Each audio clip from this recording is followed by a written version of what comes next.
Cash is king. Many believing it is the ultimate prize.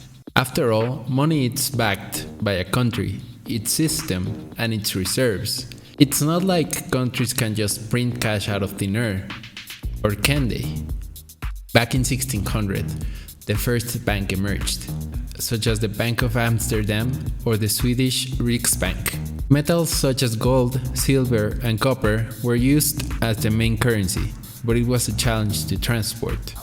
This was the reason banks were invented.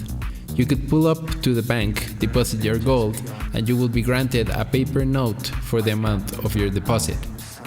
Banks started getting power, and they became a little more like a mafia, but it still was manageable. It was until 1935 when the economist Irving Fisher proposed fractional reserve banking. This was one of the most important moments in history, yet no one knows about it. This means banks can lend money that they don't actually have. Private banks create money out of nothing and lend it at interest. Now, that sounds absurd. When I teach sophomores, about money and banking and how banks, they never believe it. Well, when you get off the gold standard and you go into a fiat money currency, combined with a fractional reserve banking system, you end up compounding debt faster than you can ever possibly produce to support that debt. And it's absurd, and they're right to doubt that could possibly be what's really going on. So eventually you're going to find yourself back into debt slavery. And that's what's happened in the U.S. But it is. For every dollar of GDP, for example, in the U.S., it also creates something like $5.50 worth of debt.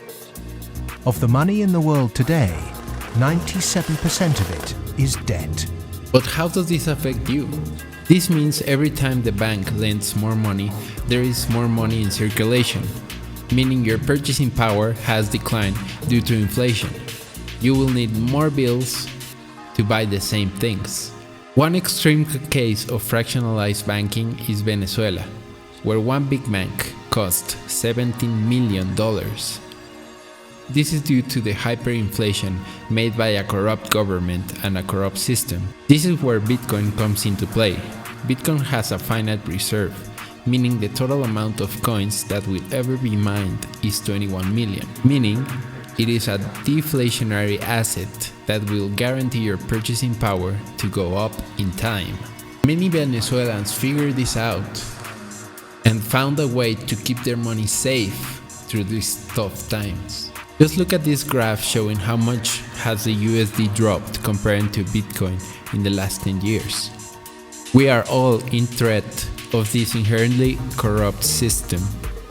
Bitcoin is the future, and cash is trash.